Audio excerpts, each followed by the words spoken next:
Good Friday morning, everybody. I'm Jared Klein coming to you live from the NBC29 Digital Desk with a look at this morning's Morning Rush. Let's start things off with the top stories over on NBC29.com. Coming in at number one, actually the top two stories are about this. The rise of meningococcal disease in the state of Virginia. So you can go over right now to NBC29.com and check out those stories. And at number three, a man sentenced to 50 years for murder of a Richmond 18-year-old. All right, a ban on short-term rentals in the new Charlottesville zoning code has been eliminated. These are so-called homestay provisions. It means folks can rent out a portion of their home for someone else to stay in, such as Airbnbs. While the ban has been nixed, the city is working on a new policy that's easier to enforce. The Planning Commission will host a public hearing on September 14th for people to voice their thoughts on the issue. Flu season is here, but not for humans. Canine influenza and canine infectious respiratory disease complex, or kennel cough, are impacting animal shelters across Virginia. Sue Friedman, the interim executive director for Charlottesville Albemarle SPCA, says canine influenza is being seen more in settings where dogs play or live together. That makes sense. Friedman says the shelter hasn't seen any canine influenza cases yet. She says if you do notice any changes with your dogs, to go seek veterinary care. Well, fall is right around the corner. We'll get to that story in just a moment. But first, Albemarle County has a new street sweeper to keep the roads and waterways safe and clean. Over the summer, people who live in Albemarle had the chance to vote on the name of the sweeper, and the winning name is Sweeping Beauty. The sweeper will operate in the mornings from 3 to 11:30 on major roads. The county says it's not looking to go into residential neighborhoods at this point. And finally, here's the story I teased just a minute ago. Fall is right around the corner, and that means Liberty Mills Farm is getting ready to show off its biggest attraction yet. Of course, that is the corn maze. It's more than 30 acres, and they keep fans returning each and every year with new themes. This year is Sound of Music. The maze opens on September 9th. For an extra challenge on Saturday nights, you can grab a flashlight and try finding your way through the maze in the dark.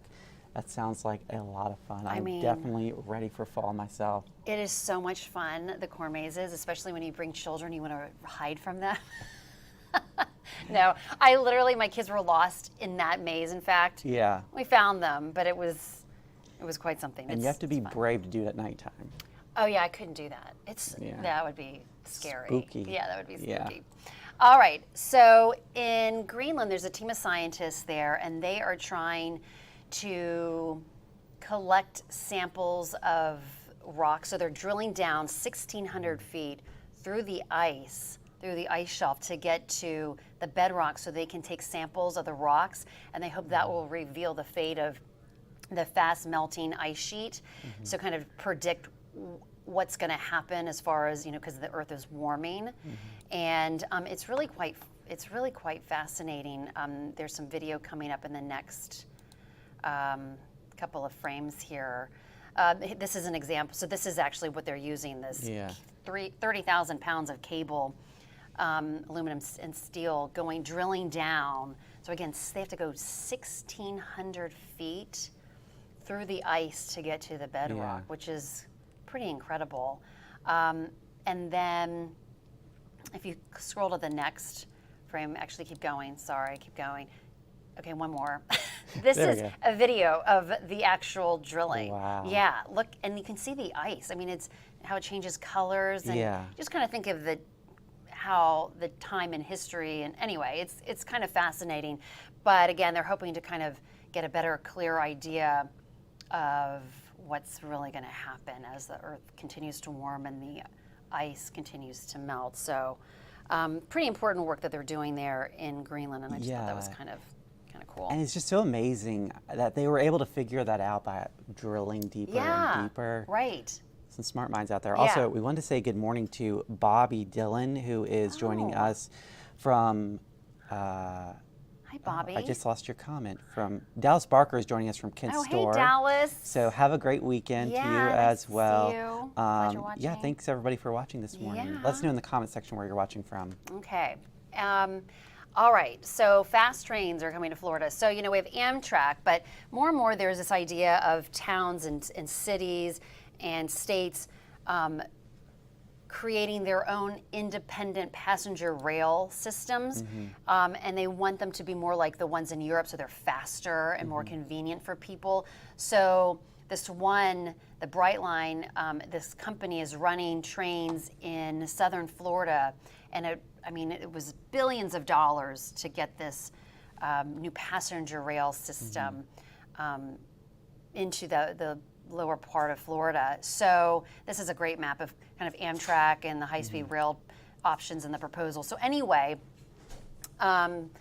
it's kind of, I think, a great thing because we've just had this one kind of option, and now states are like, listen, we need to have better passenger rail service.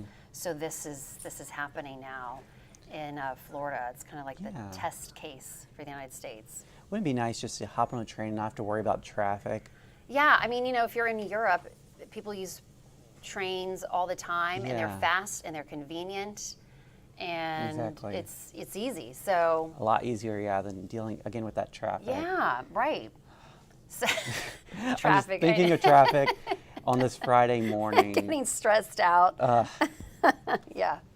All right, and then take a look at this beast. This is the longest alligator in Mississippi history captured by hunters. I mean, it looks like a dinosaur. It does, yeah. I thought it was fake when I first saw it. It does look like a dinosaur, yeah. That is huge. Huge. So 802 pounds, measures 14 feet, 3 inches long. It beat the previous record by over 2 inches. But, I mean, that is frightening. That is frightening. That is huge. Can you imagine that thing coming at you? Oh, no. Oh, no. Swallow you in one bite. It really would. I mean, the head is huge. Yeah, the head is huge. And you can see they have it, like, kind of hoisted up. I mean, yeah. It's amazing. That's amazing. Also, Bobby joining us from Charlottesville. I'm able to see your comment now. Thanks for everyone who's joining us this morning. Yeah, thank you. We definitely appreciate it, joining us for the morning rush.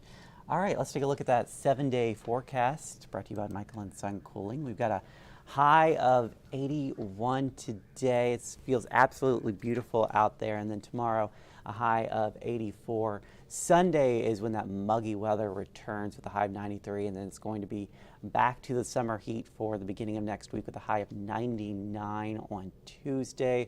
Looks like it'll be in the 90s for most of the week. So enjoy this nice break from the heat and humidity while you can. We'll see you again on NBC 29 News at noon. We're always live on the NBC 29 News app.